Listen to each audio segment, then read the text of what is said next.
안녕하세요. 신영기입니다. 행정학개론 13주차 강의를 시작하겠습니다. 벌써 이제 제 강의 이런 식의 이제 PPT를 갖고 강의하는 거는 이제 오늘이 마지막이고, 다음 주에는 이제 약속드린 대로 이제 뭐 약속은 물론 저 개인적으로 혼자 하는 거죠. 약속드린 대로 여러분들 질문을 갖고 제가 질의응답하는 시간을 갖도록 하겠습니다. 오늘 강의할 내용은 이제 행정학의 분과 중에서 마지막인 재무행정에 대해서 얘기합니다. 재무행정이 뭐냐면 이제 나라 살림에 대해서 얘기하는 건데, 나라 살림은 이제 기업의 살림이라든지 혹은 가정의 살림과는 좀 다른 성격이 있죠. 최근에는 이제 이런 국가 재정과 관련된 여러 가지 논란들이 있는데, 대표적으로 최근에 이제 코로나19 때문에 이제 3차 추경을 한다는 거 아닙니까? 추가 경정, 그러니까 올해 예산은 작년에 만들었지만은 또 이제 급한 일이 생기면은 또 갑작스럽게 예산을 짜게 되는데, 그것을 추가 경정 예산, 추경이라고 부르는데, 이번 21대 국회 첫 번째 일이 이제 3차 추경을 통과시키는 일이지 않습니까? 그러니까 이제 그런 것도 이제 국가 재정과 재무행정과 관련된 일이죠.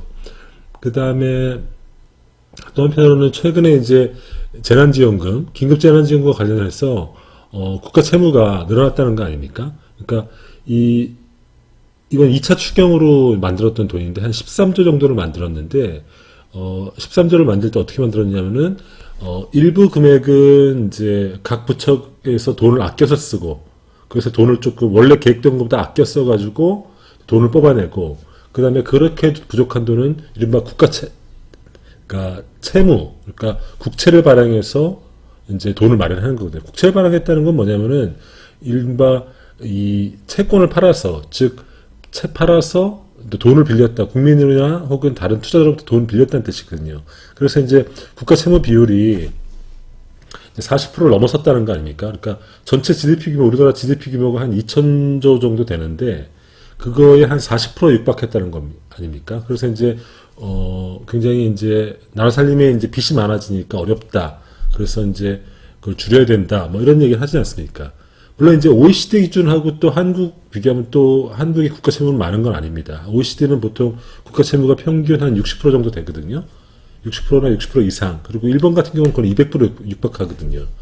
근데 이제 한국의 경우에는 이제 향후 이제 저출산 고령화라든지 혹은 경제 성장의 축소 뭐 이런 거, 그다음에 향후에 어떤 복지 수요 증가 이런 걸 예상했을 때 지금 돈을 아껴놔야지 향후에 어떤 재정 수요에 대비할 수 있다. 그래서 될 수 있으면 이제 채무 발행을 억제하는 나라거든요.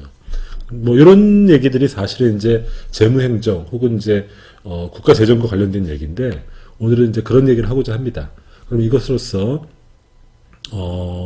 13주차 강의 전체적인 개요를 말씀드리겠습니다. 그리고 이번 시간에는 여러분들이 기말고사 어떻게 볼지 기말고사 문제를 출제하겠습니다. 그러면 이제 마찬가지로 중간고사 했듯이 기말고사는 이제 사이버 캠퍼스에 란에 올리면 됩니다. 마감은 제가 6월 25일로 하려고 하고 있습니다. 그리고 오픈북이고 이제 집에서 하니까 제가 이제 뭐 부정행위 이런 건 우려는 없죠. 하지만은 이제 좀 어차피 이제 여러분들이 이런 식의 시험을 보니까 여러분들에게 단답형을 찾는 것보다는 혹은 조금 더 생각할 수 있는 여지의 문제를 많이 내고자 합니다. 그러면 먼저 기말고사 시험 문제를 먼저 보시고 그 다음에 13주차 강의, 재무행정 강의를 시작하도록 하겠습니다. 행정학개론 기말고사는 이제 다음과 같은 세 가지 문제를 냈습니다. 물론 이제 저희 강의한 내용 중에 있습니다. 그리고 우리가 봤던 새로운 패러다임 행정학 그 교재도 있으니까 이 문제를 충분히 생각하셔가지고 답변을 쓰시면 좋겠습니다. 첫 번째 문제는 정부가 추구하는 공익이란 개념은 얼핏 보면 자명한 것처럼 보이지만 실제 정책 갈등의 현장에서는 무엇이 공익인지 분명치 않은 경우가 많습니다. 제가 말씀드렸죠. 이러한 공익이 무엇인지에 대해서 역사적으로 어떻게 정의되어 왔는지를 구시적 사상가를 언급하며 서술하시오. 그죠? 그래서 이제 공익에 대한 다양한 관점들이 있는데, 이 관점들에 대해서 대표하는 학자들이 있다고 말씀드리지 않았습니까? 그런 것들을 정리해서 쓰시면 됩니다. 두 번째는 이제 인사행정에 대한 문제인데요. 근대 행정학의 성립은 직업관리제의 확립과 역사적으로 괴를 같이 한다고 할 수 있다. 근대 직업관리제를 확립하는 데 필요했던 제도들이 무엇인지 각각을 설명하시오. 이것도 역시 제가 인사행정 파트에서 설명했던 거니까 제 강의를 다시 잘 들어보시고 답안지를 쓰시면 됩니다. 세 번째는 오늘 강의할 내용인데, 예산권은 역사적으로 귀족과 왕의 투쟁 과정 속에서 의회의 권한으로 확립되었습니다. 예산권은 전통적으로 민주주의에서 의회의 권한이었는데, 그러나 20세기 이후에 예산권 가운데 예산 편성권이 행정부로 넘어왔습니다. 우리가 예산권이라고 하지만 예산권은 볼 때 편성권, 심의권, 의결권 이렇게 세 가지로 나누는데, 그 중에 편성권이 행정부로 넘어오게 되는 현상이 벌어지거든요. 이것을 이제 근대 어떤 행정국가 현상의 어떤 시작으로 보기도 하는데, 이렇게 예산 편성권이 행정부로 넘어온 원인을 설명하고 이에 따른 장점과 단점을 설명하시오가 40점입니다. 오늘 강의를 잘 들으면은 풀 수 있는 답안입니다. 제출기한은 역시 6월 25일까지 자정까지고요. 그 다음에 제출기한을 넘겨서는 안 되고요. 그 다음에 사이버 캠퍼스 과제물 코너에 제출하시면 됩니다. 그때처럼. 그리고 사람들이 많다 보니까 이 과목이 한 70명 정도 들으니까 제가 여러분들의 답안지를 다 보면 시간이 많이 걸려서 한 개 문제당 A4 기준이 한 장을 넘지 않았으면 좋겠습니다. 그러니까 최대 3장을 넘지 말아야겠죠. 그래서 이 문제의 답안지를 쓰시는 것으로써 이번 기말고사를 치르겠습니다. 오픈북이죠. 당연히 오픈북이고, 그 다음에 여러 가지 자료 검색을 하시고 답안지를 충분히 숙고하셔서 쓰시면 되겠습니다. 그러면은 13주차 강의 재무행정 강의를 시작하겠습니다. 행정학개론 13주차 강의를 시작하겠습니다. 오늘 강의는 이제 재무행정에 대한 강의입니다. 그때도 말씀드렸다시피 이제 행정학은 이제 이렇게 행정조직관리, 인사행정, 재무행정, 정책학 이렇게 크게 4개의 분과로 이루어져 있는데, 우리가 정책학을 강의했었죠. 정책학의 어떤 정책 과정론 이런 걸 강의했었고, 행정조직관리도 어떤 행정구조와 행태로 나눠서 이제 연구를 한다 이런 얘기 했었고, 인사행정도 지난주에 강의를 했었죠. 오늘은 이제 재무행정에서 강의합니다. 재무행정은 한마디로 말하면은 행정부 혹은 정부에서 돈을 어떻게 마련해서 어떻게 돈을 쓰는가, 이 과정에 대한 얘기입니다. 인사행정은 뭡니까?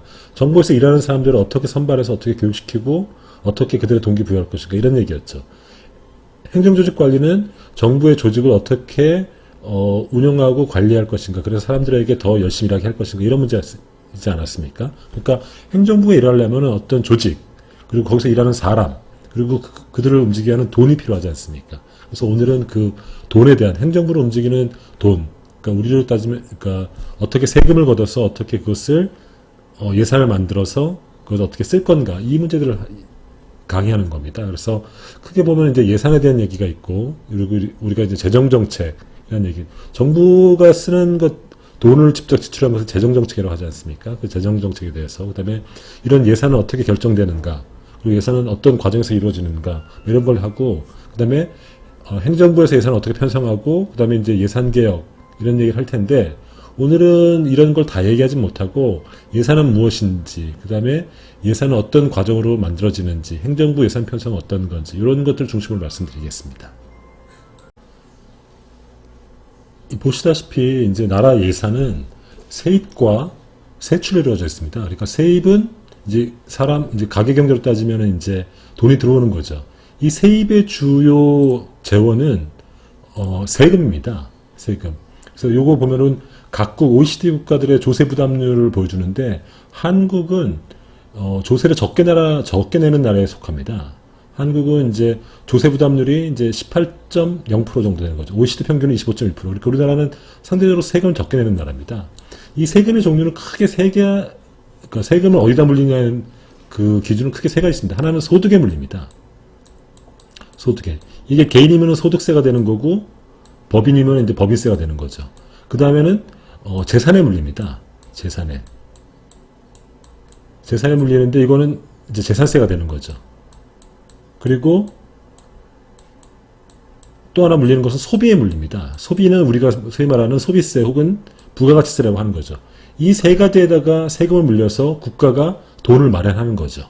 그죠? 그래서 그때도 말씀드렸다시피 근대 국가의 가장 커다란 특징 중에 하나는 안정적인 조세 기반을 마련하는 것, 즉 국민들로부터 이른바 돈을 뜯어내는 거죠, 사실상.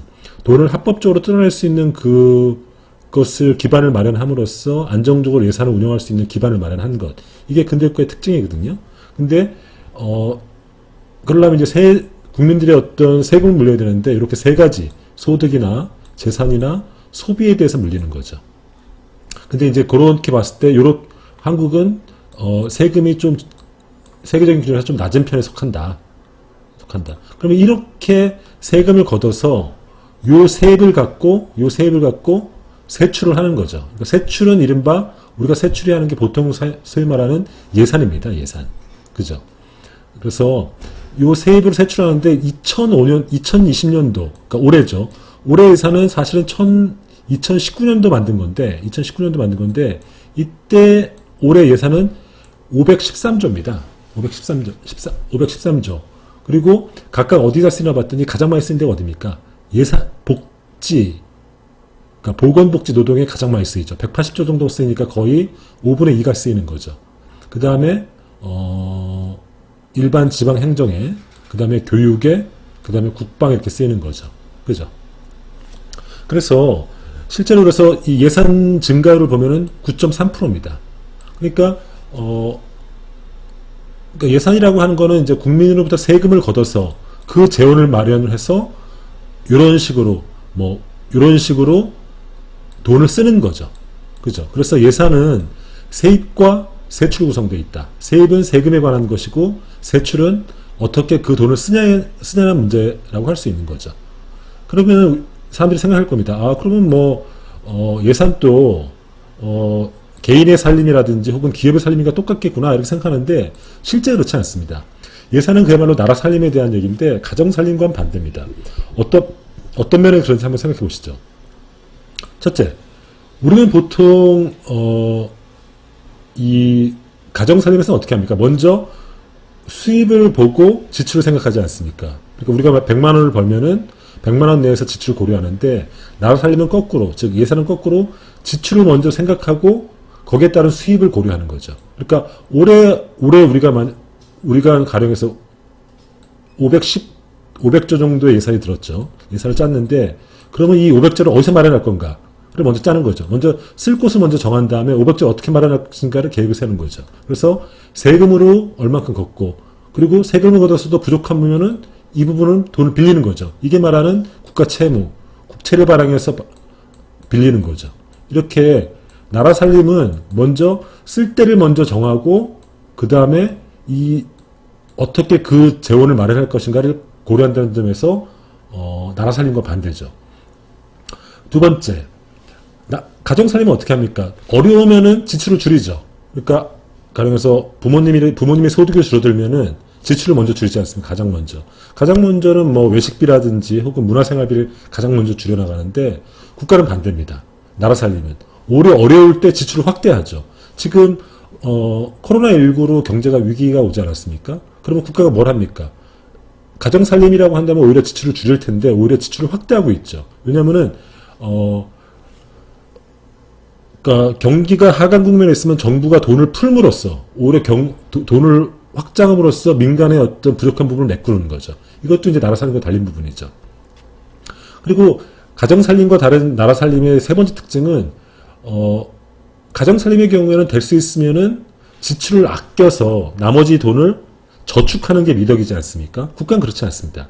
국가는 지출을 아끼면 오히려 문제가 됩니다. 오히려 우리가 만약에 500조 예산을 올해 이제 513조죠. 500조를 짰으면은 여기서 가정살림이라면 아껴서 한 450억만 쓰고 나머지 50억은 아껴서 다음에로 넘겨주면 좋을 것 같은데 국가 예산은 그렇게 하면 안 되죠.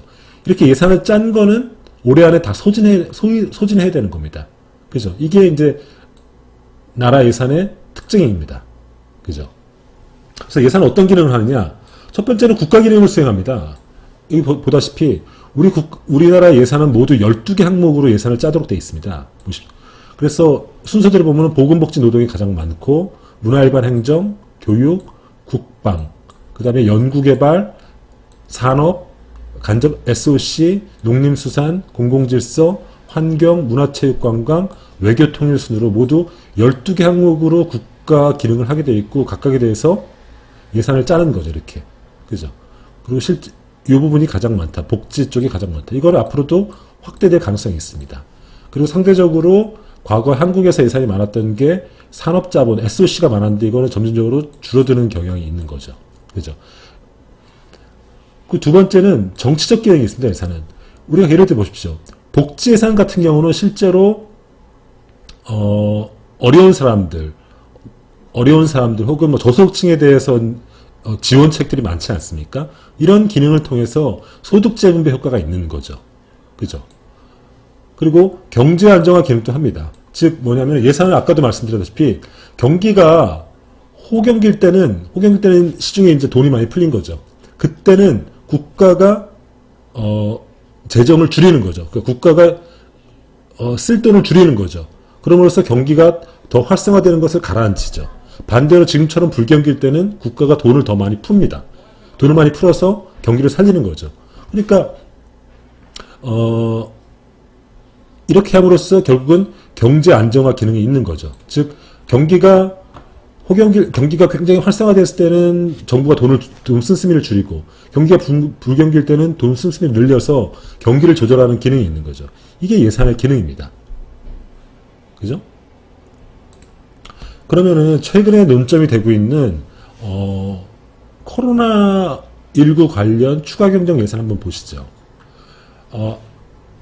아까 봤듯이 우리나라 올해 예산은 513조입니다. 513조 예산을 작년에 짜가지고 쓰기로 했는데 올해 갑자기 코로나19로 예기치 못한 일이 벌어진 거죠. 그러니까 기존에 513조는 아까 했듯이 12개 항목으로 딱 쓰임새가 정해져 있습니다. 이렇게 쓸 거라고 2019년도에 계획을 세웠는데 올해 갑자기 코로나19라는 사태가 벌어진 겁니다. 이것 때문에 경기가 갑자기 뚝 떨어졌죠. 그러니까 이때 경기가 떨어졌으니까 경기를 활성화하기 위해서 추가적으로 돈을 풀어야 됩니다. 근데 이미 예산은 작년에 짜놨기 때문에 긴급하게 예산을 짜는 것을 추가 경정 예산 추경이라고 합니다. 그래서 올해는 모두 3차례의 추경을 짰는데 첫 번째 추경은 3월 달에 있었죠. 그래서 11조 7천억 원의 추경을 만들었습니다. 이게 코로나19 극복을 위해서. 그리고 5월 달에 2차 추경을 만들었습니다. 이것은 12조 2천억 정도로 만들었고 이거는 긴급재난지원금, 그러니까 4인 가구당 100만 원 주는 그 지원금 있지 않습니까? 이 재원을 마련하기 위해서 12조 2천억 원을 급하게 만들었죠. 그래서 이번에 이제 21대 국회가 열리면서 3차 추경을 한다는 거 아닙니까? 이때는 35조 3천억 원을 만드는데 이거는 한국판 뉴딜 재원을 마련하기 위한 겁니다. 그러니까 요 추경 요거는 이제 갑자기 코로나19라는 사태 때문에 작년 513조 원에 포함되지 않았던 거기 때문에 갑자기 국가가 만들어내는 거죠. 이걸 추가 경정이라고 하는데 이번 3차 추경인 35조 3천억 원. 그러니까 한 해에 추경을 3번이나 한 경우는 거의 제가 알기로는 거의 50년 만에 처음입니다. 그만큼 이제 지금 상황이 안 좋다는 건데 이 3차 추경이 어디다 쓰이냐 보면은 크게는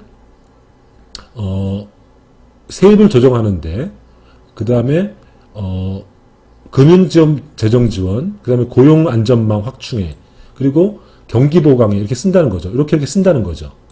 이렇게 쓰는데 필요한 돈이 총 얼마라는 겁니까? 이게 35조 3천억 원이라는 거죠. 근데 아까도 말했듯이 먼저 씀씀이를 먼저 정하고 이 돈을 마련할 계획을 세는 거죠. 그게 재원 조달 계획입니다. 재원 조달은 어떻게 구합니까? 35조 3천억 중에서 10조 1천억 원은 기존의 지출구조 조정, 기존에 여기서 쓰려고 했던 것들을 돈을 아껴서 돈을 10조 원 정도 마련하고 그 다음에 우리나라가 예산 말고 또 기금, 따로 이제 어떤 기금 같은 걸 모아놓거든요. 기금을 따로 52개 기금이 있는데 이걸 모아놓습니다. 여기서 일부분을 또 조달합니다. 그리고 이렇게 해도 돈이 모자라지 않습니까? 그 나머지 차액은 국채를 발행하는 겁니다. 이게 바로 국채 발행하는 게 이게 국가 채무가 되는 거죠. 국가 채무가 되는 거죠. 이건 이제 한마디로 빌린다는 겁니다. 국채를 발행해서. 그죠? 그러면 이런 식으로 국채를 발행하면은 점점점 나라빚이 늘어나는 거죠. 실제로 보면은 2012년도 때 예산이 9.5% 늘어났습니다. 작년도에 비해서. 근데 이때 먼저 쓸 곳을 먼저 정해서 이제 정했는데 그래서 513조를 마련했는데 513조를 다 세입으로 다 마련하기 힘드니까 일정하게 국채를 발행한 거죠. 그 국채 발행한 게 요만큼의 국채를 발행한 거죠. 대략 그러니까 문재인 정부 때는 이제 적극적인 재정 정책을 강조했기 때문에 한 30조 원을 넘는 국채를 발행해서 이만큼 빚을 늘린 겁니다. 근데 1차 추경을 하다 보니까 또 돈이 일정하게 부족하지 않습니까? 그러니까 이만큼을 또 국채를 또 발행한 거예요. 2차 추경에서도 돈이 부족하니까 이만큼 더 발행한 거죠. 그리고 3차 추경 때도 먼저 쓸 거를 먼저 35조를 마련하기로 했으니까 이렇게 조달하고 부족한 부분, 즉 23조만큼을 다시 이만큼을 국채를 발행한 거죠. 그죠? 그러니까 전체적으로 관리재정 수지, 즉 관리재정 수지는 조세 수입, 세입에서 조세 지출, 재정 지출을 뺀 건데 그만큼 점점 이런 식으로 국채를 발행하니까 관리재정 수지가 점점 마이너스 폭이 커지고 있는 거죠. 그죠? 이게 이제 소위 말하는 나라 빚이 늘어나고 있다는 문제입니다. 그죠? 이거는 근본적으로 왜 그러냐면은 경기가 어려울 때 정부가 먼저 돈을 많이 씀으로써 경기를 지탱해주는 역할을 하는 거죠. 이것 때문에 일단 국채가 늘어나고 있고 또 한편으로는 정부 예산은 먼저 쓸 곳을 먼저 정한 다음에 이 돈을 어떻게 마련할지를 계획을 세우거든요. 그리고 마련하고 부족 부분이 있지 않습니까? 이 알파분은 빚을 빌리게 되는데 국채 발행을 통해서 빚을 빌리게 되는데 이 부분의 빚이 점점 늘어나고 있다는 겁니다. 이런 식으로. 그죠? 그러면은 여러분 이제 언론이나 이런 걸 많이 봤을 텐데 개인의 살림도 빚이 많아지면은 개인이 파산하지 않습니까? 그러면 여러분들이 직관적으로 드는 생각이 나라 빚이 이렇게 점점 늘어나면은 나라도 위태로워지는 것 아니냐 이런 걱정을 하게 되지 않습니까? 그 문제에 대해서 한번 살펴보겠습니다. 일단 한국의 국가 채무 비율이 어느 정도인지 보십시오. 한국은 기본적으로 굉장히 재정 건전성이 뛰어난 나라로 알려져 있습니다. 한국은 이제 1970년대부터 쭉 살펴보면은 국가 채무가 이제 이 당시에는 이제 산업화, 이른바 중화학 산업화였기 때문에 국가 채무가 늘어났습니다. 그러다가 경기가 좋아지니까 88년도 이때 이후부터 그러니까 국제시장 관계에서 경기가 좋아지면서 국가 채무가 크게 떨어져가지고 95년도 때 국가 채무가 8%밖에 안 됐습니다. 그래서 우리나라가 이제 97년도 때 요때 IMF를 맞이합니다. IMF를 맞이할 때 한국이 IMF를 극복하기 쉬웠는데 상대적으로 성공한 IMF 위기를 극복했는데 극복할 때 가장 큰 도움이 됐던 게 바로 국가 채무, 국가의 빚이 적어서 재정 여력이 좋았다는 거거든요. 이 도움으로 IMF를 쉽게 탈출했습니다.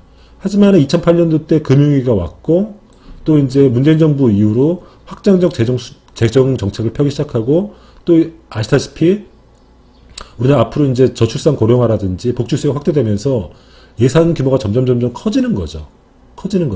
그래서 이번에 3차 추경까지 하면서 지금 국가 채무 비율이 43%까지 늘어났습니다.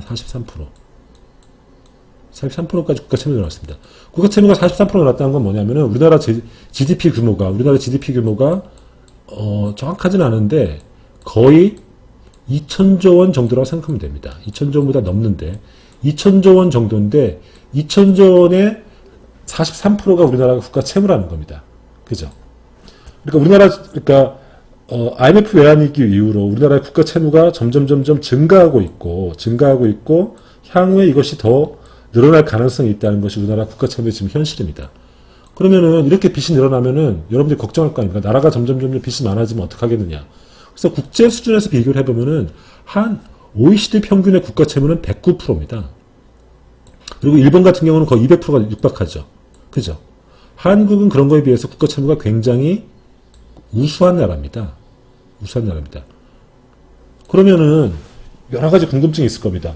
한국은 OECD에 비해서 국가 채무가 적은데 왜 이렇게 사람들이 걱정을 많이 하느냐? 이 문제가 있습니다. 두 번째는 일본 같은 나라는 국가 채무가 200%가 되는데 이런 나라는 괜찮냐? 이런 문제가 있죠. 각각 말씀드리면 첫 번째, 한국은 OECD랑 비교해서 국가 채무가 적은 건 사실입니다. 하지만 문제는 뭐냐면은 한국은 앞으로 한국이라는 나라는 기본적으로 어떻게 했냐면은 경제를 발전시킨 것을 최우선 목표로 삼았던 국가였기 때문에 복지 지출을 억제했던 나라입니다.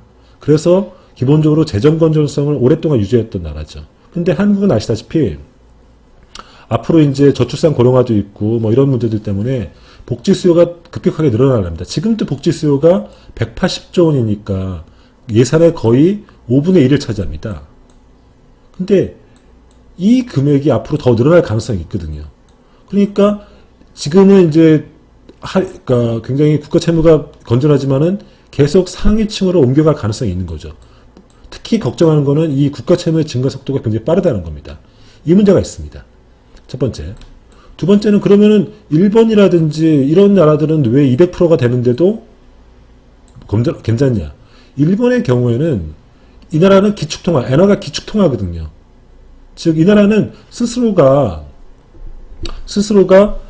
기축통화라는 것은 국제 거래를 할 때 자기 돈으로 수입품과 수출품의 결제를 할 수 있다는 거거든요. 그러니까 이론적으로는 스스로 돈을 찍어낼 수 있다는 겁니다. 하지만 한국의 원화는 기축통화가 아니니까 반드시 달러와 등가 교환을 해야 돼.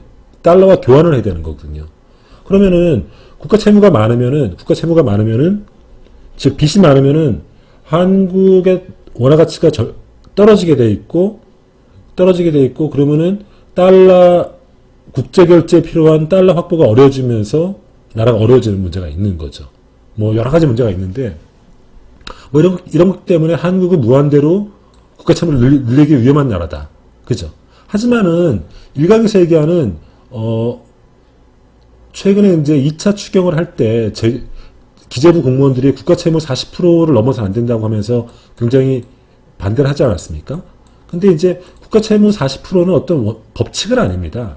필요하면 더 늘릴 수도 있죠. 왜냐하면 오히려 경기가 나쁠 때 채무를 늘려서 경기를 살리면은 오히려 경기가 좋아져서 법인세가 늘어나고 그래서 오히려 세금이 늘어나서 채무를 떨어뜨릴 수 있는 요소도 되죠. 하지만은 무작정 나라도 돈을 빌려서는 안 되는 거죠. 그죠? 그래서 한국은 이제 이런 문제가 있다.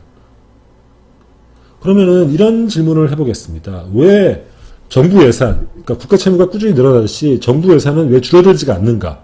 정부 예산은 왜 한번 확정되면 줄어들지가 않는가? 첫 번째 원인은 크게 세 가지로 얘기할 수 있습니다. 첫 번째는 재정적 설명입니다. 재정적 설명은 뭐냐면은 첫 번째 이제 와그너의 법칙이라는 건데 산업이 발전하면은 점점점 나라의 경제 규모가 커지지 않습니까? 그럼 나라의 경제가 점점점 커지면은 공공지출, 이른바 예산을 통한 지출이 확대될 수밖에 없다는 겁니다. 한국도 예전에는 나라 경제 규모가 작았죠. 근데 지금은 GDP 규모가 점점 최근에는 세계 경제 10위 규모, 즉 GDP 2,000조 정도가 되는 나라거든요. 그러면은 당연히 여기에 비례해서 예산도 커질 수밖에 없는 거죠. 그죠? 이게 이제 와그너의 법칙입니다. 즉 산업 경제가 발전하면서 공공지출이 늘어나는 효과인 거죠. 전이 효과란 건 뭐냐면은 전쟁이나 공황 등이 오면은 나라가 이제 재정 지출이 많아지죠. 그러면 그때 그 재정 지출을 메꾸기 위해서 조세 수입을 늘리게 되는 거죠. 그죠? 그러면 이제 전쟁이나 공황이 끝나면 이걸 줄여야 되는데 원래 원상복귀해야 되는데 원상복귀하지 않고 그 늘어난 그 재원을 딴 데 다시 쓴다는 거죠. 이게 전이 효과입니다. 그러니까 전쟁 때문에 예산을 확 기본보다 확 느린 거죠. 느려서 전쟁이 끝나면 다시 이 부분을 줄여야 되는데 이 부분을 줄이지 않고 그대로 딴 데 쓰면서 예산을 확장시킨다는 거에서 이런 설명이죠. 그 다음에 또 다른 설명은 보물의 병리라는 겁니다. 뭐냐면은 정부는 계속 공무원을 증가시키는 속성이 있죠. 공무원이 늘어나면은 따라서 예산도 늘어나죠. 그죠? 근데 문제는 뭐냐면은 공무원의 보수는 노동 생산성보다 실제 공무원들을 늘려서 얻게 되는 어떤 생산성 증가성보다 보수가 더 많이 늘어나거든요. 그러니까 사람 수가 늘어나는 것보다 오히려 그 사람 인건비가 더 늘어나니까 예산이 증가한다는 거죠. 두 번째, 정치적 설명은 뭐냐면은 예산 증가를 정치적 이유로 설명하는 겁니다. 생각해 보십시오. 정치인들은 무조건 표를 얻기 위해서 선심성 공약을 할 가능성이 있습니다. 이래서 복지 혜택을 늘려주겠다, 도로를 깔아주겠다, 이렇게 하는 거죠.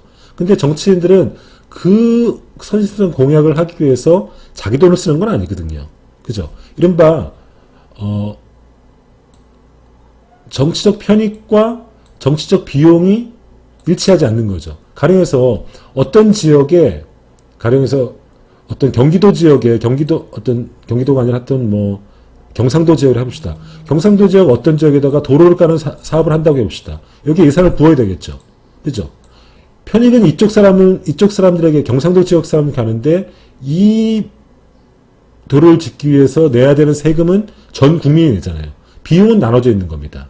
이런 식으로 편익과 비용 간의 불일치가 일어나는 거죠. 만약에 이 경상도 지역의 도로를 짓기 위해서 경상도 사람이 세금을 더 내야 한다면은 경상도 사람들은 생각할 겁니다. 도로는 짓고 싶지만은 그게 필요한 세금을 내기 싫으니까 반대할 겁니다. 근데 이 도로를 짓기 위한 예산은 전 국민한테 오니까 이렇게 정치적 편익과 비용이 분리되니까 예산이 점점점 늘어날 수밖에 없는 거죠. 그죠? 그리고 또 다른 정치적 설명은 리바이던 가설입니다. 리바이던 가설은 뭐냐면은 공공부문의 규모와 세입세출의 분권화와는 반비례 관계에 있다는 겁니다. 이 얘기죠. 즉 어떤 정치 권력이 집권화될수록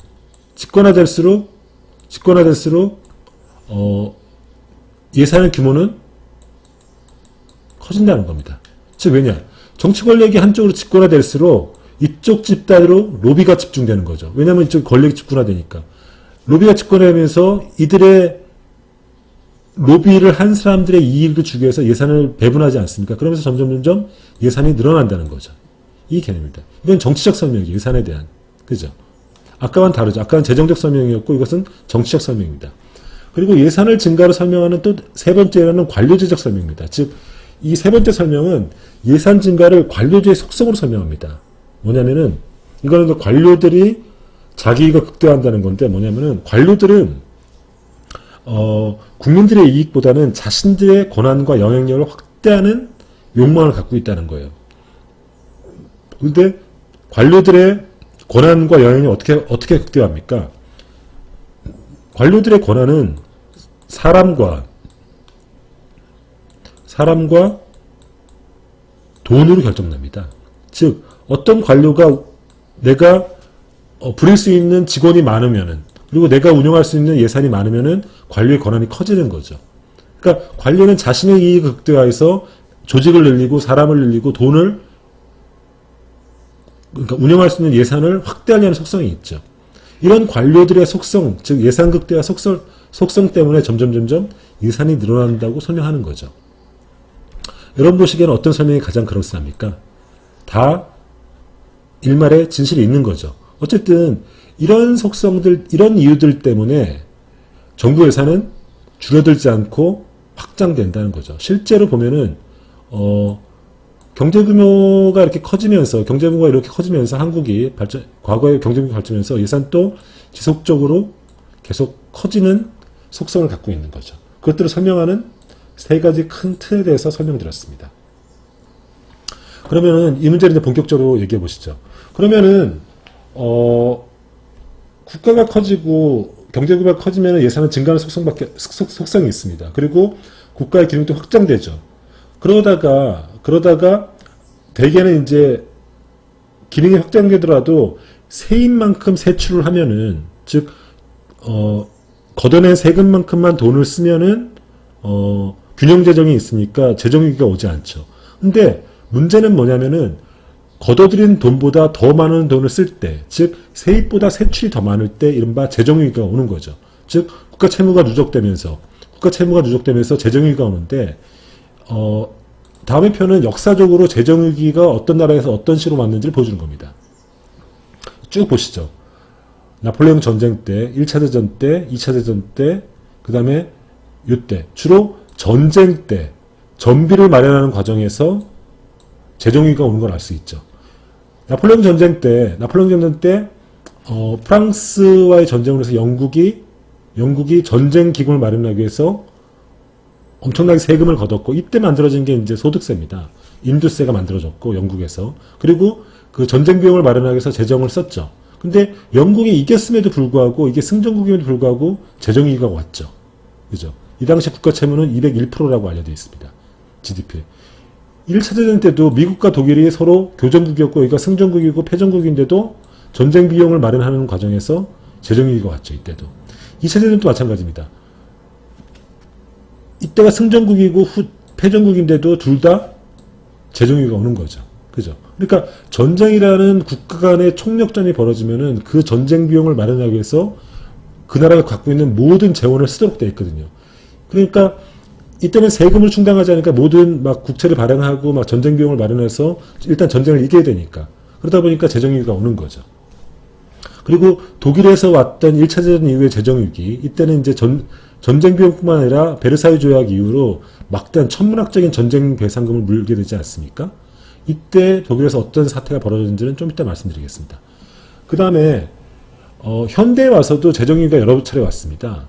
대표적인 게 이제 1980년대 후반 미국에서 왔죠. 이때 미국은 첫 번째는 감세를 했습니다. 레이건 때 감세, 즉 세금을 줄였습니다. 그리고 당시에 미국, 소련이죠. 소련과의 군비 경쟁 때문에 군사비는 늘렸습니다. 생각해 보십시오. 세입은 줄이고 군사비는 늘리다 보니까 들어오는 돈은 적고 나가는 돈은 많으니까 재정위기가 오는 거죠. 그죠? 그 다음에 이탈리아 같은 경우도 1990년대 재정위기가 왔는데 이때는 큰 정부, 그러니까 정부가 기능을 확대하고 하는 일이 많고 막 복지 예산 늘리다 보니까 씀씀이가 많아져서 재정위기가 왔죠. 스웨덴이나 그리스는 스웨덴 같은 경우는 1990년대 초반에 경제위기, 우리나라 같은 IMF 경제위기를 맞았습니다. 그리스도 2010년대 때 경제위기가 왔었는데, 이때 2008년도에 이제 세계 경제위기의 여파였죠. 경제위기가 왔는데, 경제위기가 오면은 기업들이 막 도산하지 않습니까? 기업들이 도산하면은 시장 붕괴를 막기 위해서 정부가 재정을 풀어서 시장을 방어하게 되거든요. 이 과정에서 돈을 왕창 쓰면서 이들 국가도 재정위기가 온 거죠. 그죠? 그러면 재정위기가 오면 어떤 어려움이 있느냐? 가장 적나라하게 보여주는 게 요때 사례입니다. 1차 대전 이후에 독일이 전쟁에서 지면서 천문학적인 배상금을 물리게 되거든요. 이때 독일에서 어떤 일이 일어났는지 그 사례를 한번 보시죠. 첫 번째 재정위기가 오면은 어떤 일이 있느냐? 첫 번째, 국가 부도의 위험이 있습니다. 국가가 부도된다는 거는 국가가 이른바 돈이 없어서, 우리나라 따지면은 이제 우리나라처럼 교육을 하는 국가는 교육을 하기 위해서 달러화를 갖고 있어야 되는데 그 교육을 할 결제 금액이 없다는 거죠. 우리 IMF가 왔을 때 국고에 있는 달러가 30만 달러밖에 안 됐다는 거 아닙니까? 이 얘기 뭐냐면은 매년 국가가 빌린 돈에 대해서 그리고 수입한 물건에 대해서 달러로 결제를 해야 되거든요. 왜냐면 원화로는 결제가 할 수가 없죠. 원화는 기축통화가 아니니까 달러로 결제를 해야 되는데 이 달러는 어떻게 확보하냐면은 이 국가가 이제 일종의 돈을 빌리는 거예요. 국채를 발행하거나 혹은 이제 여러 가지 방식으로 이제 달러를 확보하게 되는데 이게 달러가 없는 거죠. 그럼 이제 재정위기가 오면은 점점점 그러니까 국고에 담아있는 어떤 달러와 기축통화가 없다 보니까 국가 부도 위험이 있는 거죠. 그죠? 그러니까 이렇게 재정위기가 많으면 그 나라가 빚이 많고 지불 능력이 없다. 이런 것이 국제시장에 알려지면은 국가 신용도가 하락합니다. 국가 신용도가 하락하면은 해외 투자자들이 이 나라에 돈 빌려주면은 돈 떼인다. 그래가지고 자본을 철수하죠. 자본을 철수하면은 더 어려움이 발행하는 거죠. 국가가 국채를 발행해서, 여기 국채입니다. 국채를 발행해서 재정을 부족분을 메꿔야 되는데 국채 발행이 어려워지니까 위기에 봉착하는 거죠. 그래서 이렇게 국가가 거의 부도가 나서 더 이상 돈을 빌릴 수 없는 것을 디폴트라고 합니다. 디폴트. 재정위기가 와서 국가가 더 이상 해외 시장에서 정상적인 경제활동을 할 수 없는 거, 국채 발행이 안 되고 상품 개혁을 할 수 없는 상태를 디폴트라고 그러는데 남미 국가들은 이게 주기적으로 오는 거죠. 그러니까 한마디로 얘기하면은 우리나라에 빌려준 돈 나는 갚을 수 없다, 배째라 이렇게 되는 거죠. 뭐 브라질이라든지 남미라든지 이런 국가들이 주기적으로 디폴트 선언을 하는 경우가 많죠. 그리고 최근에는 남부 유럽인 그리스가 디폴트 선언을 하려고 했죠. 이렇게 옵니다. 그리고 재정위기는 기본적으로 국가가 천문학적인 재정 지출을 너무 많이 해서 돈을 너무 많이 풀어서 일어나는 거니까 수입보다 그러니까 조세 수입보다 재정 지출을 많이 하기 위해서 일어난 거니까 시장에 돈이 많이 풀리기 때문에 천문학적인 인플레이션이 발생할 가능성이 있죠. 대표적인 게 이제 독일입니다. 독일은 1920년대 때 1차 대전을 지죠. 1차 대전을 지고 그 다음에 일단 전쟁 비용을 발행하느라고 재정위기가 왔고 또 베르사유 조약을 맺은 다음에 이 승전국들이 다시는 독일이 전쟁을 일으킬 수 없는 나라를 만들기 위해서 천문학적인 전쟁 배상금을 물립니다. 그러니까 독일이 어떻게 대응하냐면은 마르크화를 찍어내가지고 재정 수입을 감당하는 거죠. 근데 문제는 뭐냐면은 이렇게 시중에 돈이 풀리면 이게 인플레이션이 벌어지는 거죠. 실무 경제는 그대로인데 돈이 늘어나니까 실무 경제는 그대로인데 돈이 늘어나니까 물가가 뛰는 인플레이션이 일어나는 거죠. 그래서 달러당 9마르크에서 42억 마르크로 상상할 수 없는 길인 거죠. 오른쪽 그림 보면은 당시 초인플레이션이 일어났을 때 독일의 상황입니다. 이쪽 여자 보십시오. 마르크로 연료를 사야 되는데 그 연료를 사는 것보다 마르크를 떼는 게 더 싸게 먹히니까 돈을 떼고 있는 거죠. 여기 보면은 돈이 초인플레이션 때문에 이 지폐가 휴지 조각이 되니까 길거리에서 휴지 조각을 쓸고 있는 장면입니다. 이 정도가 된 거죠. 그리고 이런 초인플레이션이 이른바 1차 대전 이후로 독일에서 만들어졌던 1차 대전이 끝나면서 이제 독일의 황제 빌헤르 2세가 물러나면서 독일의 군주정이 무너지고 바이마르 공화국이 성립하지 않습니까? 이 바이마르 공화국이 이 초인플레이션 이후로 이런 경제정책의 실패 때문에 붕괴되는 직접적인 한 원인이 되는 거죠. 그리고 히틀러가 집권하는 배경이 되는 겁니다. 그래서 이런 역사적 경험 때문에 지금도 독일은 재정 적자에 대해서 굉장히 엄격한 나라입니다. 그래서 독일의 중앙은행은 가장 첫 번째 목표를 인플레이션을 억제하는 것을 첫 번째 목표로 삼고 있습니다. 그래서 재정 적자를 절대 3% 이상을 넘지 못하도록 묶어놓는 게 독일 연방은행의 중앙은행의 어떤 철칙한 특권입니다.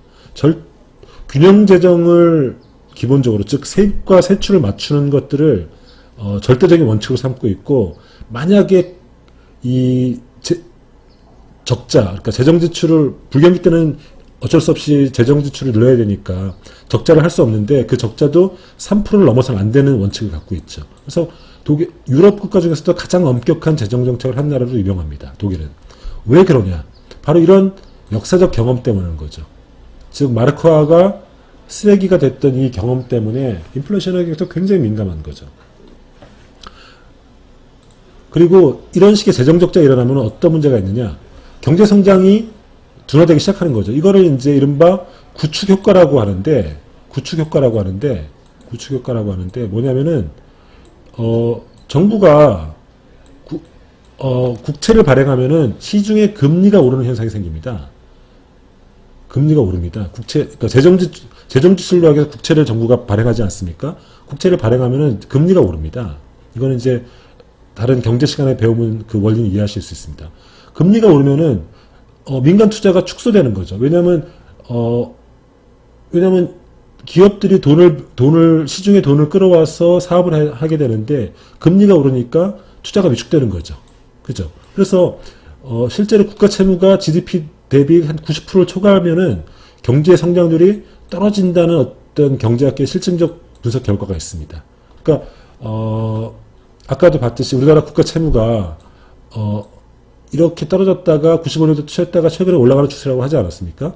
그래서 최근에 이제 43%까지 됐다고 했는데 사실은 43%까지는 이제 크게 위험한 수치는 아니라고 얘기할 수 있습니다.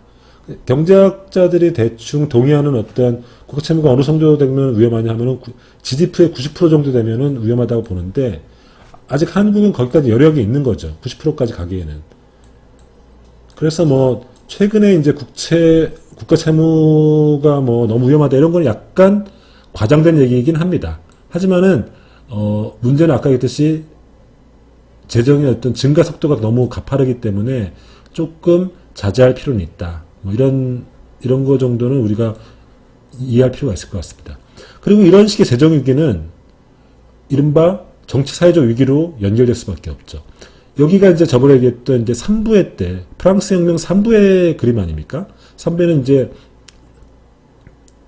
성직자와 귀족과 부르주아들이 모여서 이제 프랑스식 의회인 거죠. 이건 뭐냐면은, 당시 이제 18세기 프랑스, 루이 16세가, 영국과 미국이 이제, 영국이 이제 미국식에서 미국이 독립하려고 하니까 식민지 전쟁을 일으키지 않습니까?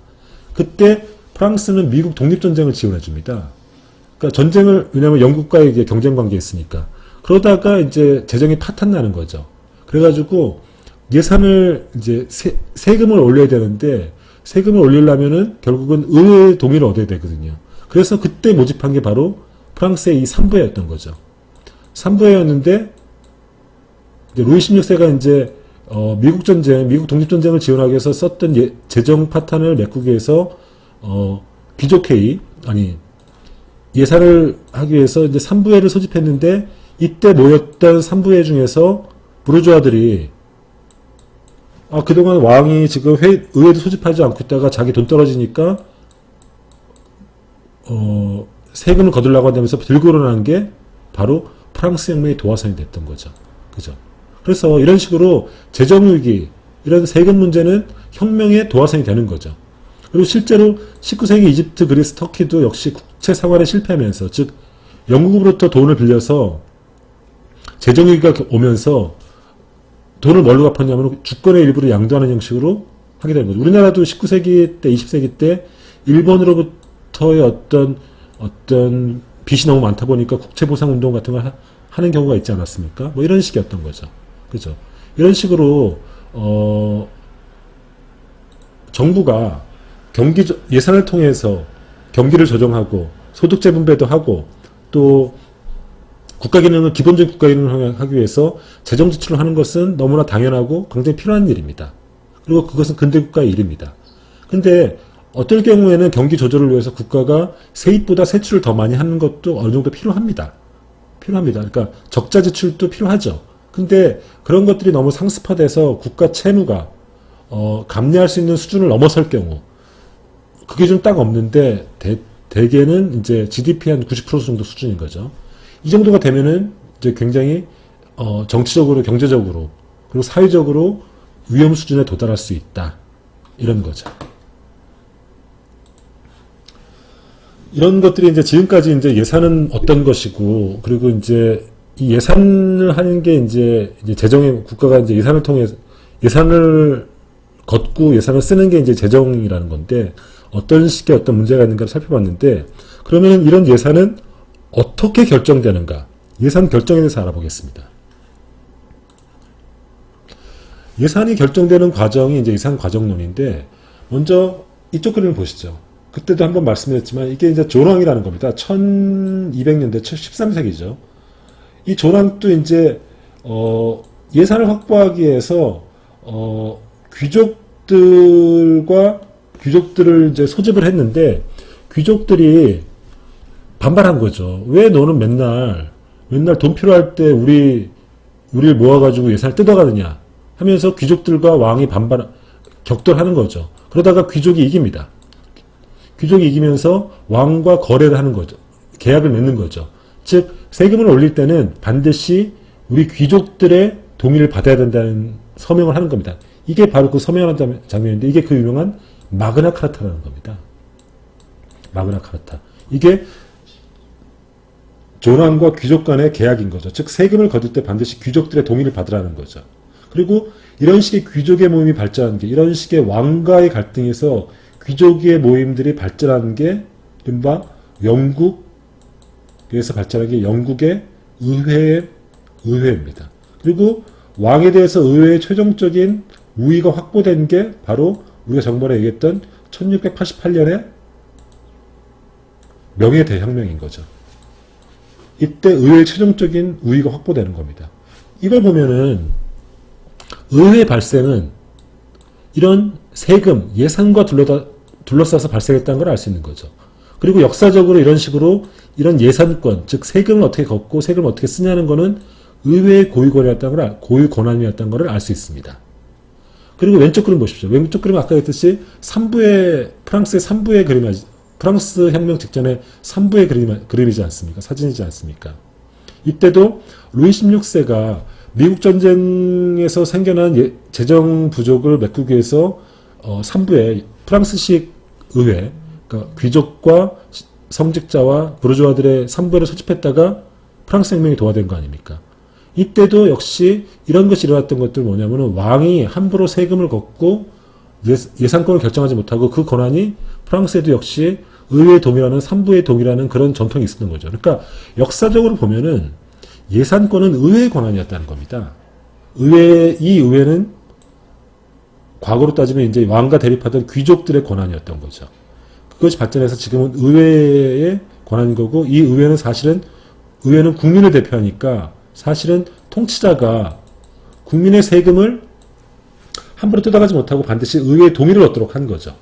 그죠? 그래서 역사적으로 이런 식의 의회는 국민의 대표가 조세의 징수와 정부 지출을 통제하기 위해서 만든 제도로서 출발한 거죠. 그죠? 그래서 민주주의 초기 유럽과 미국에서는 의회가 직접 예산을 편성하고 행정부는 이를 단순 집행하는 역할을 했던 겁니다. 그러니까 우리가 알고 있는 어떤 예산은 예산권을 누가 갖고 있느냐, 그 예산을 통제하는 과정에서 국민의 대표인 의회가 발생했던 거죠. 그죠? 그래서 우리나라 헌법도 지금 보면은 이 예산권을 의회의 권한이라고 명시하고 있습니다. 우리나라 헌법 54조를 보면은 국회는 국가 예산권을 심의 확정한다고 되어 있습니다.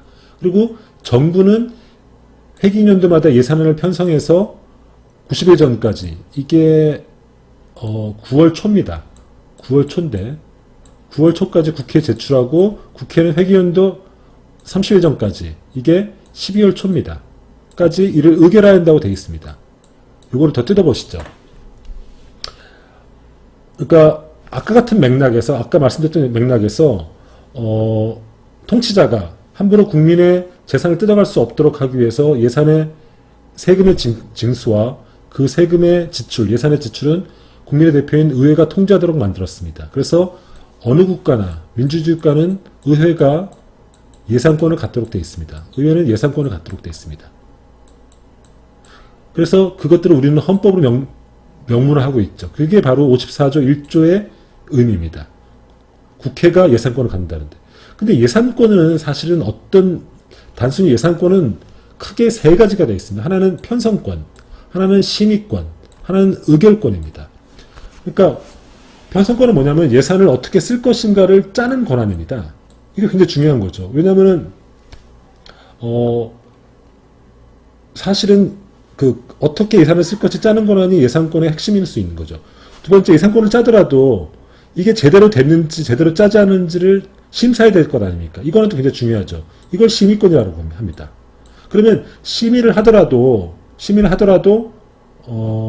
그것들을 정말 오케이 해야 되는 권한이 있잖아요. 이게 바로 의결권입니다. 이걸 세 개를 합쳐서 우리가 이거를 세 개 합쳐서 우리가 예산권이라고 하는 거죠. 이걸 예산권이라고 합니다.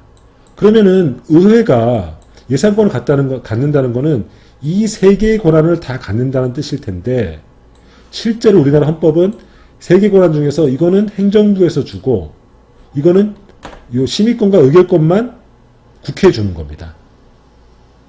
보십시오.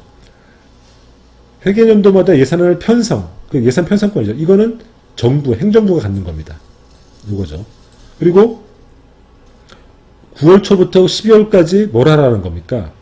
제출해서 국회가 12월 초에 의결하니까 국회가 요 3개월 동안 심의하고 의결하라는 거 아닙니까? 그래서 심의권과 의결권은 국회가 갖는 거죠. 그죠?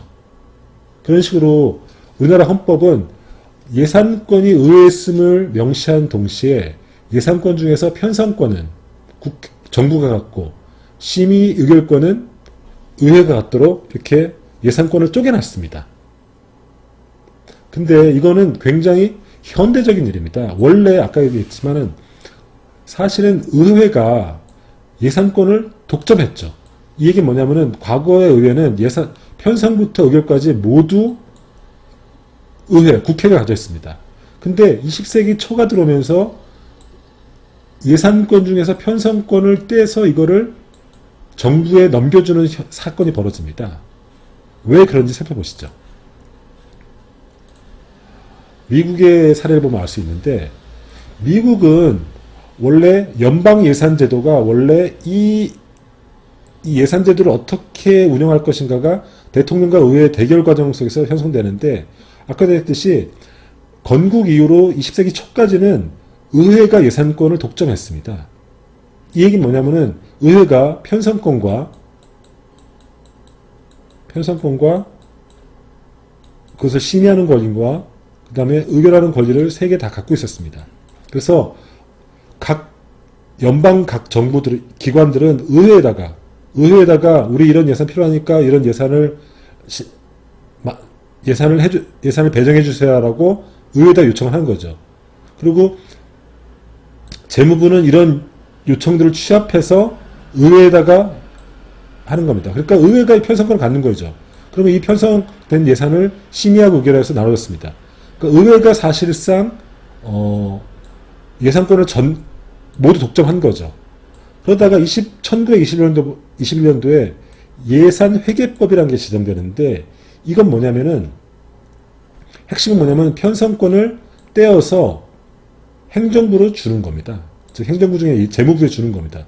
왜 그러냐면, 이게 왜 그러냐면은 미국 정부가 20세기 초가 되면 국가 업무가 증대하기 시작합니다. 그리고 예산 업무가 복잡해지는 거죠. 그죠? 그러니까 뭡니까? 의회라는 거는 국회의원들은 면역 선거를 통해서 선출되는 사람들이기 때문에 종신직이 아니니까 선거에서 들어갔다 나갔다 할 수 있는 거죠. 그죠?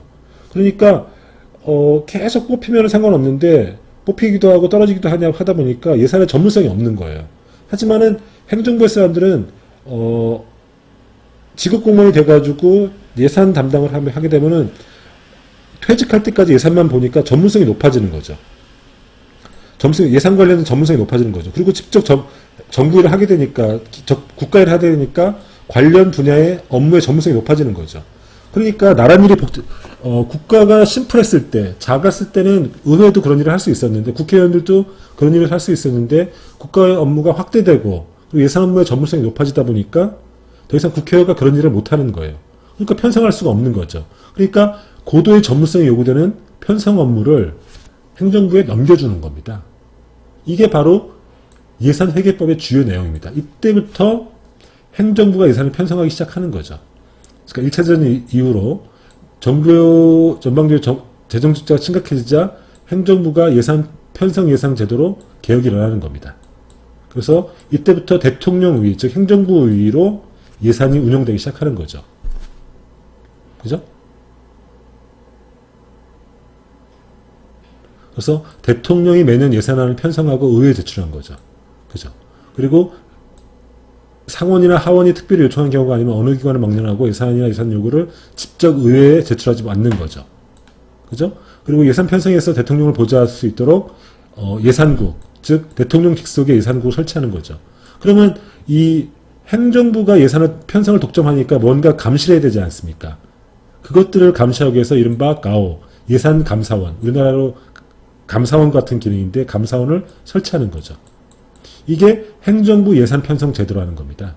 그리고 이렇게 행정부가 원래 갖고 있던 의회의 예산권을 갖고 오면서 본격적인 행정국가화 현상이 등장했다고 보기도 하는 거죠. 그때 우리 행정국가가 뭐라고 설명드리지 않았습니까? 그러니까 행정부의 권한이 의회 위주의 국가에서 행정부 위주 국가로 변화되는 것을 행정국가라고 했는데, 그것을 보여주는 가장 대표적인 사례가 과거에 의회가 독점하던 편성권, 심의권, 의결권 중에서 실제로 가장 중요하다고 할 수 있는 편성권을 행정부가 갖게 되는 거죠.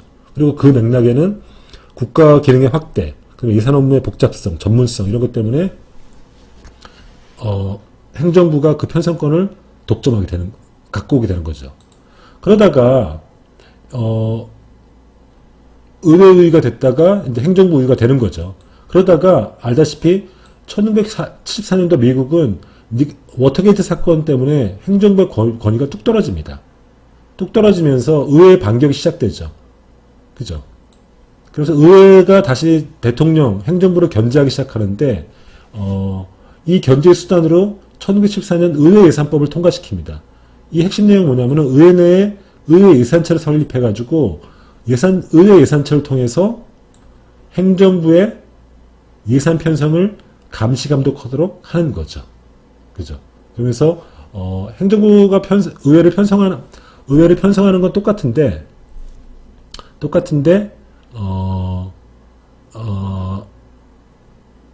74년 이후, 닉슨 대통령 이후로는 의회가 그런 예산을 편성할 수 있도록 의회 예산처를 만드는 거죠. 그러니까 정리하면 이런 겁니다.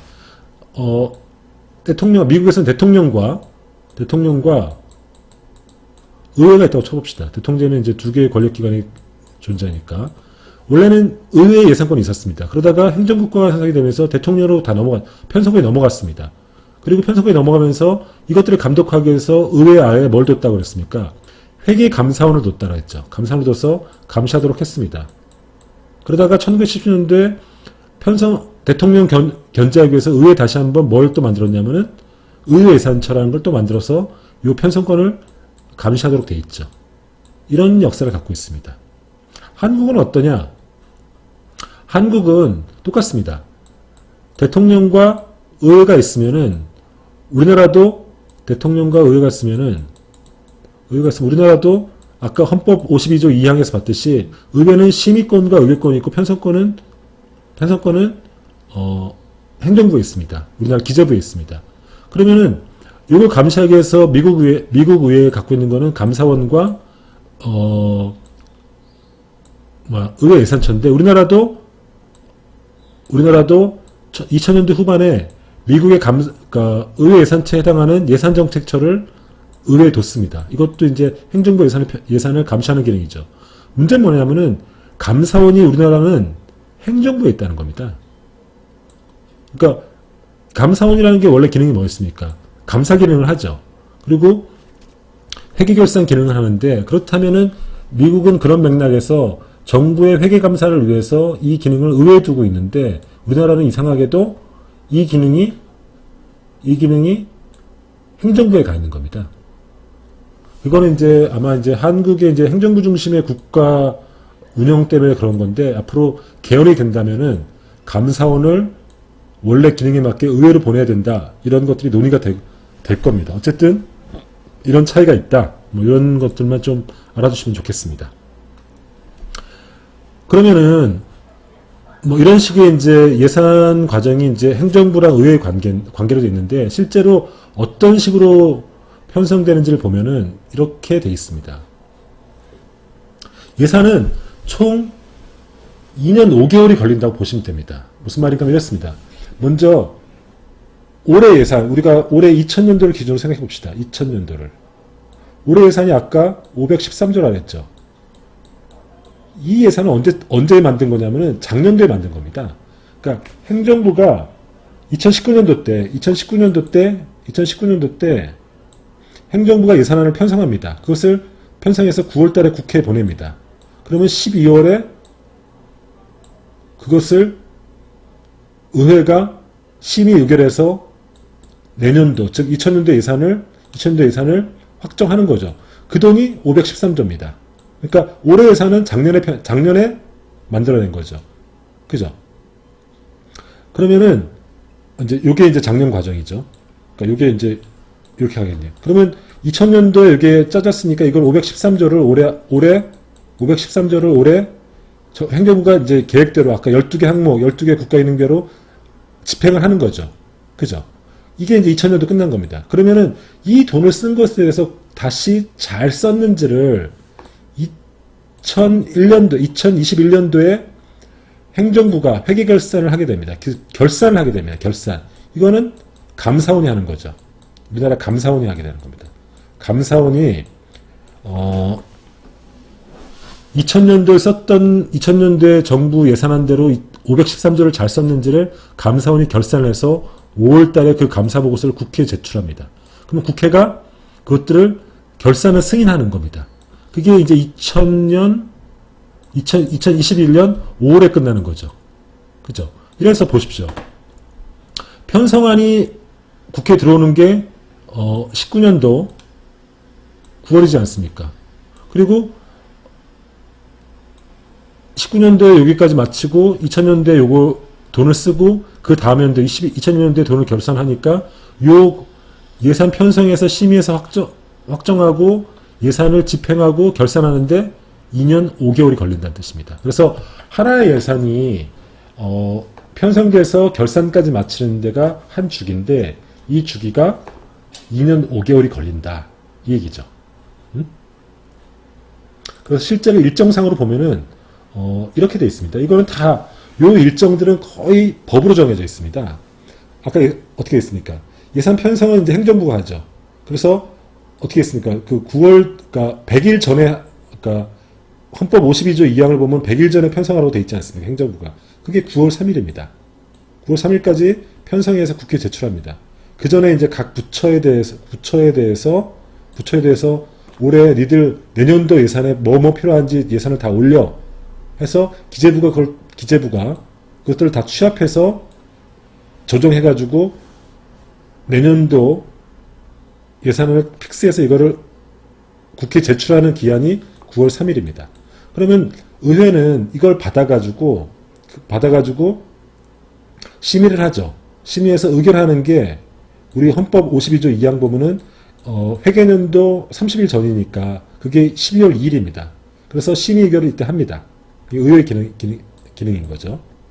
그러면 아까 했듯이 이렇게 다음 연도에 예산이 확정되면은 그것을 올해 쓰는 겁니다. 이렇게. 그러면 예산을 요때 통과된 계획에 따라서 쓰는 거죠. 그럼 아까 했듯이 이걸 다 쓰고 나면은 그 다음 해년도에 T 플러스 1년도에 결산을 하게 되는 겁니다. 이때 감사원이 결산하는 거죠. 그러니까 행정부가 쓴 돈은 행정부가 감사한다는 게 좀 이상하기 때문에 감사원은 의회를 보내자는 얘기가 있다는 얘기입니다. 그러면은 이거를 5월 20일까지 감사원 결산 검사를 마쳐서 그것을 결산 보고서를 5월 1일까지 국회에 제출합니다. 그러면은 정기국회가 있기 전에 이게 정기국회가 9월에 있으니까 이때까지 의회가 결산 보고서가 제대로 됐다고 하면서 결산을 맞춰주는 거죠.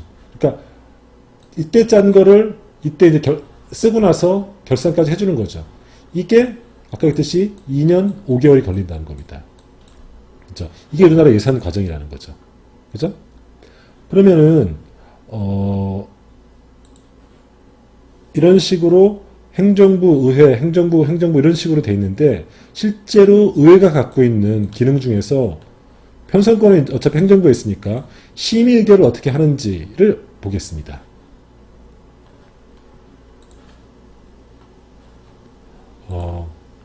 지금 또 우리가 이제 추경도 사실은 마찬가지죠. 추경이 이제 3차 추경이 이제 35조 정도가 들린다고 하지 않았습니까, 이번에? 근데 추경은 정부가 이렇게 편성을 했지만은 그것들을 심의해서 의결, 그래, 그 돈 써. 이렇게 의결하라는 기능은 국회에 있기 때문에 지금 대통령이 국회에다가 이 나라가 코로나로 위기가 빨리 돈을 빨리빨리 써야 되니까 국회에다가 이 추경을 빨리 통과시켜 주십시오. 이렇게 국회에다 요청하는 것들을 신문에 자주 봤을 겁니다. 그러면 그 국회가 그런 예산안을 심의 의결을 하는 과정은 어떠냐? 이 과정을 보면요. 이렇습니다. 먼저 정부 예산이 제출되죠. 정부가 편성해서 예산을 제출하죠. 그러면은 이게 각 소관이, 그러니까 국회별 소관이, 그러니까 소관이가 뭐냐면 상임 소관이 뭐냐면 각 정부 기관별로 국회도 대응해서 상임위원회를 만드는데 이것이 바로 소관입니다. 그러니까 복지는 복지소관이, 그러니까 그 다음에 뭐 기재부는 뭐 재정위 이런 식으로 각각의 국회도 대응하는 상임위를 갖고 있습니다. 그러면 각 상임위별로 그 부서의 예산을 심의하도록 되어 있습니다. 이 과정을 먼저 거칩니다. 그러니까 이른바 상임위 심의를 먼저 하죠. 그리고 상임위 심의가 통과가 되면은 이걸 전체적으로 다시 우리가 잘 알고 있는 예결이라고 하는 예산결산심의위원회라고 하는 데서 다시 2차 심사를 하게 됩니다. 왜 그렇게 하느냐?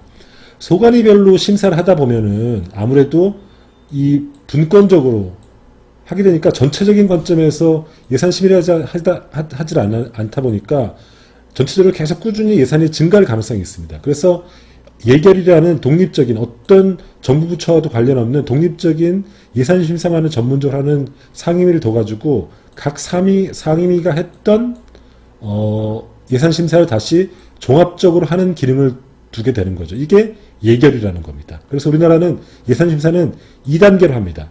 상임위에서 한 번 하고 예결위에서 한 번 하는 거죠. 그래서 예결위는 이런 상임위별로 부분적으로 예산 심사를 했을 때 예산이 어떤 전체적인 방향성이 없이 증대되는 것을 막기 위해서 이 예결위가 컨트롤 타워 역할을 하는 거죠. 그죠? 그래서 이렇게 함으로써 예산의 평창상을 맞는 거죠. 그러면 이렇게 예결위 심의까지 마치면은 국회 심의가 끝나는 겁니다. 그러면 이렇게 심의를 마치면은 그것들을 본회의에 상정되는 거죠. 본회의에 상정돼서 통과되면은 이게 의결하는 거라고 말할 수 있는 거죠. 그러면 이제 이게 국회로 가서 다음 해에, 즉 T해, 그 다음 해에 정부가 이 돈을 쓰는 거죠. 그죠? 이런 식으로 심의가 이루어지는 겁니다. 그죠? 근데 추경 같은 경우는 급하게 되니까 요 단계가 빨리 이루어지고, 요 의결은 이제 역시 이제 본회의에서 의결해야 되죠. 이거는 이제 보통 정상적인 본 예산이라면 내년에 쓰이지만은 추경은 올해 심사해서 올해 바로 써야 되는 거죠. 그죠? 이런 추경은 이제 급하게 짠 세금이기 때문에, 예산이기 때문에 그런 거죠. 그래서 전체적으로 우리나라는, 편성권은 행정부가 갖고 있고, 심의 의결권은 국회가 갖고 있는데, 이것 자체만 하더라도 과거에 비하면은 의회 예산권을 굉장히 제한하고 있는 거죠. 근데 한국은 이외에도, 국회 예산권을, 상당히 제한하고 있습니다. 이렇게 생각할 수 있습니다.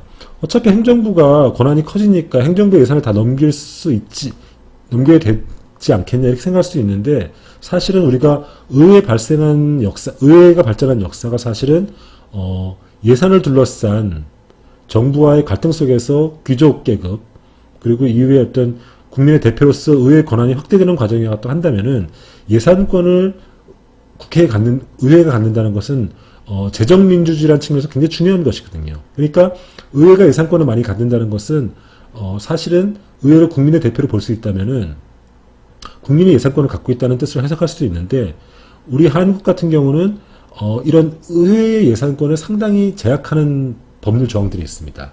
대표적인 게, 국회는 정부의 동의 없이 정부가 제출한 지출 예산 각 항목의 금액을 증가하거나 세 비목을 설치할 수 없다.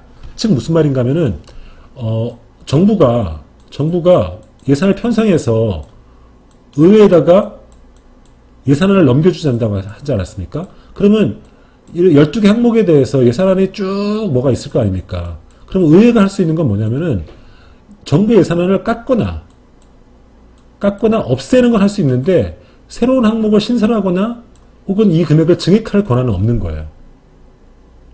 그죠? 이거는 이제 의회 예산권을 상당히 제약하는 거죠. 그러니까 의회는, 깎거나 없앨 수는 있지만은, 늘리거나 증가시킬 수 없는 거죠. 그러니까, 편성권이 심의의결권에 대한 상당한 제한이라고 볼 수 있는 거죠. 그래서 실제로 보면은, 우리나라 의회가, 정부가 제출한 예산 중에서, 심의에서 그것을 조정한 비율은 거의 1%밖에 안 됩니다. 여기 보면은, 그러니까 연도별로 보면 이쪽은 정부가 제출한 총액입니다. 국회가 수정한 것이고, 수정한 이후의 예산안인데, 10억이니까 거의 10억, 100억, 1000억, 조 10조. 정부가 수정한 비율을 요거 비율로 보면은, 요거분의 요거 비율을 보면은 거의 1%에서 1% 이상 거의 조정한 비율이 거의 없는 거죠. 증액은 안 되니까 다 깎기만 했죠, 거의. 깎기만 했는데, 요때는 이제 특별히 좀 늘어났네요. 근데, 이렇게 거의 정부 예산에서 거의 변함이 없는 거죠. 또 하나는, 실제로는 우리나라는 법률에 의해서 사실상 헌법이죠. 9월 3일까지 제출하고, 12월 2일까지 심의하도록 이렇게 헌법에 정해놨는데, 사실상 그 기간은 90일입니다. 근데 실제로는, 요 9월 달이 사실은 국정감사가 시작되는 것과 거의 동일합니다. 국정감사가 거의 동일하니까, 국회가 예산심사보다는 국정감사에 몰두하다 보니까 예산심사는 국정감사 끝나고 11월 초부터 시작합니다. 그러니까 실제로, 예산심사를 11월 초에서 12월 초에 끝내니까 예산심사가 거의 한 달밖에 안 되는 거죠. 그죠? 거의 500조나 되는 돈을, 올해 같은 경우 500조나 되는 돈을 거의 한 달 만에 심사하는 거예요. 근데, 미국이나 영국 이런 나라 보면은 거의 1년까지는 하지만 6개월, 혹은 뭐 이렇게 길게 동안 심사하는데, 최소 일본만 하더라도 두 달 동안 심사하는데 우리나라는 실제로 한 달밖에 심사를 안 하는 거예요. 그죠? 그리고 이런 나라들은, 일본은 왜 또 짧냐, 뭐, 그건 이제 그 나라 정치 구조랑 관련이 있습니다. 어쨌든. 이런 것도 이제, 의회의 어떤 예산 심의권을 제약하는 요소라는 거죠. 그죠? 그래서 지금까지, 예산은 어떻게 형성됐느냐를 행정부와 의회 관계를 통해서 봤습니다. 이게 예산 과정론이라는 거죠. 그래서 의회가 역사적으로 의회의 발전은 예산권을 확보하는 과정이었다. 근데 이제 현대국가가 되면서 예산권 중에서 가장 중요한 편성권이 의회로 행정부로 넘어오면서 의회 예산권이 상당히 제약을 받고 있다. 그리고 한국의 의회, 그 국회가 갖고 있는 예산권은 다른 나라에 비교해서 더 많은 제약을 갖고 있다. 뭐 이런 얘기를 했습니다. 이외에도 예산과 관련해서는 더 많은 얘기가 있는데 이런 얘기를 이제 한 시간 동안 다 얘기하는 힘듭니다. 오늘은 예산의 큰 줄기, 예산은 무엇이고 어떻게 의회에서 행정부와 관계 속에서 만들어지는가 이런 얘기를 중심으로 얘기했습니다. 오늘 이제 재무행정을 듣고 이런 예산과 재정 얘기를 듣고 좀 더 깊이 알고 싶은 사람은 이 3학년 때 재무행정이라는 과목을 들으면 됩니다. 그러니까 오늘은 어떤 건지 큰 아웃라인만 얘기했으니까 더 궁금한 사람은 재무행정을 듣는 것으로서 궁금증을 해소하셨으면 좋겠습니다. 그럼 이것으로써 13주차 재무행정 강의를 마치도록 하겠습니다. 그리고 아까도 말씀드렸다시피 제가 이런 식으로 PPT 강의하는 거는 이것이 마지막이 되겠네요. 다음 주에는 여러분들의 질의응답에 대해서 응답하는 시간을 갖도록 하겠습니다. 그리고 이번 강의를 듣고 이게 8일날 공개되니까 그 사이에도 요 강의에서 궁금한 사람들은 질문을 빨리 올려주세요. 10일까지. 그러면 제가 수합해서 답변하도록 하겠습니다. 수고하셨습니다.